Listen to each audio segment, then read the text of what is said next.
Hi friends, मैं हूं मोमिक और आज का इस वीडियो पे मैं दिखाऊंगा कि अगर आप ग्रो ऐप से विड्रॉ करना चाहते हैं तो आपको कैसे पता चलेगा कि आपका जो फंड है वो कौन सा कैपिटल गेन टैक्स में आएगा। मतलब short term capital gain tax में आएगा या फिर long term capital gain tax में आएगा। क्योंकि जैसे कि आपको पता है मैं ग्रो ऐप ओपन करता हूँ। ग्रो ऐप ओपन करने के बाद कोई भी फंड अगर ओपन करते हैं, करने के बाद जो इक्विटी फंड होता है इसका सेम टैक्स टैक्स का सबका सेम ही होता है। ठीक है, तो यहाँ पे देख सकते हैं कि टैक्स का कितना है कि रिटर्न जो है short term capital gain tax में 15% आपका रिटर्न के ऊपर 15% टैक्स लगेगा ही लगेगा। और अगर आपका लॉन्ग टर्म कैपिटल गेन होता है, मतलब 1 साल के ऊपर हो गया है आपका फंड, तो आपको 10% कैपिटल गेन टैक्स लगेगा रिटर्न के ऊपर। और आपको 1 लाख तक सब्सिडी मिलेगा एक फाइनेंशियल ईयर पे। ठीक है, तो 1 लाख से ऊपर अगर आपका रिटर्न है उसके ऊपर आपका अगर long term capital gain tax है उसका 10% टैक्स लगेगा। तो आपको कैसे चेक करना है कि आपका फंड जो है आपने जो इन्वेस्ट किए हो वो आपका कौन सा कैटेगरी में आ रहा है आप अभी तक। ठीक है, तो आप यहाँ पे डैशबोर्ड पे जाइएगा। म्यूचुअल फंड ओपन करने के बाद डैशबोर्ड पे जाने के बाद आपका जो पोर्टफोलियो एनालिसिस है नीचे यहाँ पे इसमें जाना है। इसमें जाने के बाद आप देख सकते हैं यहाँ पे जो है fund split by capital gain, ये जो है इसमें आपको जाना है। यहाँ पे जाने के बाद यहाँ पे देखिए 2 ऑप्शन दे रहा है, लॉन्ग टर्म और शॉर्ट टर्म। तो लॉन्ग टर्म में मेरा कितना है और शॉर्ट टर्म में कितना है ये यहाँ पे क्लिक करने से आपको पूरा डिटेल्स दे देगा। यहाँ पे ऊपर देखिए यहाँ पे लॉन्ग टर्म और शॉर्ट टर्म का यहाँ पे ऑप्शन है। यहाँ पे लॉन्ग करने से आपका लॉन्ग दिखाएगा, शॉर्ट करने से शॉर्ट दिखाएगा। और ये जो यहाँ पे है, यहाँ पे डेप्थ और इक्विटी का आप कैटेगरी अलग अलग कर सकते हैं। अगर डेप्थ में आप क्लिक करते हैं तो मेरा कोई डेप्थ फंड नहीं है तो यहाँ पे शो नहीं कर रहा है। आपका अगर डेप्थ फंड होगा तो यहाँ पे शो करेगा सिर्फ डेप्थ फंड में आपका कितना लॉन्ग टर्म में जा रहा है, कितना शॉर्ट टर्म में जा रहा है। और इक्विटी अगर क्लिक करते हैं तो इक्विटी फंड में आपका कितना लॉन्ग टर्म में जा रहा है, कितना शॉर्ट टर्म में जा रहा है। मेरा डेप्थ में कोई लॉन्ग भी नहीं है, शॉर्ट भी नहीं है।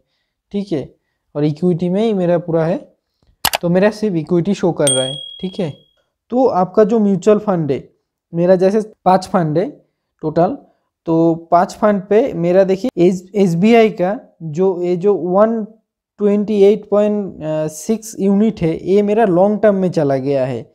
और इसी तरह SBI का जो मेरा बाकी 142.1 यूनिट है ये शॉर्ट टर्म में आ गया है। तो मैं अगर 128.6 से ऊपर में अगर रिडीम करता हूँ तो बाकी जितना होगा 128.6 ऊपर तो वो मेरा शॉर्ट टर्म में आ जाएगा। लेकिन 128.6 यूनिट अगर मैं रिडीम करता हूँ फिर इससे कम रिडीम करता हूँ तो मेरा लॉन्ग टर्म कैपिटल गेन में आ जाएगा।